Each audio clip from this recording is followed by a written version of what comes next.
From WNDU, your breaking news and weather authority, this is News Center 16 at 6. Good evening, I'm Maureen McFadden. And I'm Terry McFadden. A deadly crash on I-94 leads police to a homicide scene about 200 miles away. The crash happened at mile marker 43, just 3 miles east of the Michigan City exit in the westbound lane just after 1:30 this morning. Police later found the family of one of the victims in the crash stabbed to death in their van, Buren Township home in Wayne County near Detroit.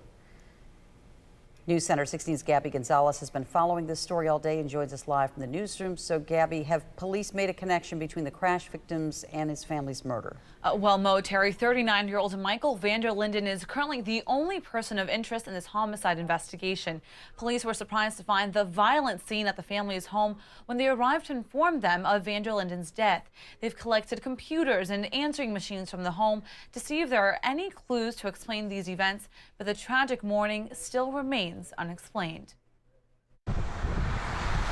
A melted mile marker and traces of a fiery crash are all that remain along I-94.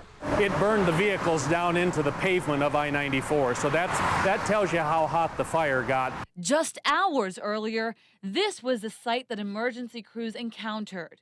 There's very high speeds out here, and it's a very dangerous road, but that was not a survivable accident. The two cars colliding head-on, and police say 39-year-old Michael Vander Linden may be to blame. Two vehicles with full of fuel just blazing away. Police say he may have been at this rest stop, then headed down I-94 in the wrong direction. Vander Linden and the driver of the other vehicle, Juan Nelson, were both pronounced dead at the scene. We had trouble identifying even what kind of cars they were simply because of the damage. When police arrived at Vander Linden's home to tell his family the news, they were surprised by what they found. They made several attempts to make contact with people inside, and at that point they checked with neighbors. They found out the front door was ajar. They went in, and that's when they found the mom and the two boys. Each of them stabbed in their bedrooms. The children just ages 4 and 7. It is a very tough scene. No signs of a break-in, no signs of robbery. Back at mile marker 43, Sullivan walks me through the scene. And while crews patched up damage to the roadway, the pain one family suffered is only starting to be uncovered.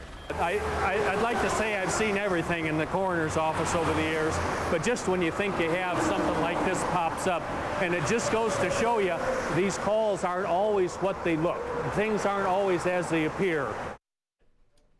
I asked Captain Lorraine if there had been any history of violence at this home. He tells me that no such calls have been made to police there and that they're not aware of any traumatic events that happened in this family recently to cause this kind of distress. They're currently trying to track down any of Vander Linden's immediate family in the area to try and get more answers. Boy, just unbelievable, Gabby. Did police know if Vander Linden was under the influence while he was driving in the wrong direction on 94? Not yet, Mo, but the LaPorte County coroner did perform a toxicology exam on both of the crash victims. He says they'll have the results of that in 2 to 3 days, and that should give us a better understanding of the state of mind that Vander Linden was in when this all occurred. All right, Gabby, thanks a lot.